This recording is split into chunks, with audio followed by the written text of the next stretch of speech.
Hi అండి, నమస్తే. Welcome back to home style cooking. ఈరోజు మన వీడియోలో కోడిగుడ్డు వంకాయ కర్రీ ఎలా చేద్దామో చూద్దాం. కుక్కర్లో ముందుగా కోడిగుడ్డును ఉడకపెట్టుకుని పక్కన ఉంచుకోవాలి. ఇప్పుడు చూపిస్తున్నట్టు 2 ఉల్లిపాయలు 2 పచ్చిమిరపకాయలు కట్ చేసుకుని పక్కన ఉంచుకోవాలి. అదే కుక్కర్లో కొంచెం ఆయిల్ వేసుకుని కోడిగుడ్లను వేసుకుని పసుపు ఉప్పు వేసుకుని బాగా ఫ్రై చేసుకోవాలి. ఇలా బాగా ఫ్రై చేసుకున్న కోడిగుడ్లని పక్కన ఉంచుకోవాలి. అదే కుక్కర్లో ఇంకొంచెం ఆయిల్ వేసుకుని ఉల్లిపాయలు పచ్చిమిరపకాయలు కొంచెం కల్లుప్పు వేసుకుని బాగా ఫ్రై చేసుకోవాలి. ఇలా బాగా ఫ్రై చేసుకున్న దాంట్లో పొడుగ్గా కట్ చేసుకున్న వంకాయలను కూడా వేసుకోవాలి. ఇప్పుడు మూత పెట్టుకుని ఒక 5 మినిట్స్ మగ్గించుకోవాలి. ఇలా మగ్గించుకున్న దాంట్లో లాస్ట్లో కారం వేసుకుని 2 మినిట్స్ మగ్గించుకోవాలి.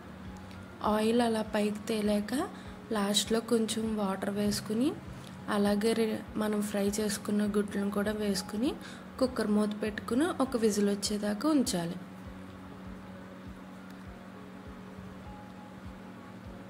ఒక విజిల్ వచ్చాక కుక్కర్ మూత తీసుకుని వాటర్ అన్నీ ఇంకిపోయాక లాస్ట్లో గరం మసాలా లాస్ట్లో కొత్తిమీర వేసుకుని దింపేసుకోవాలి.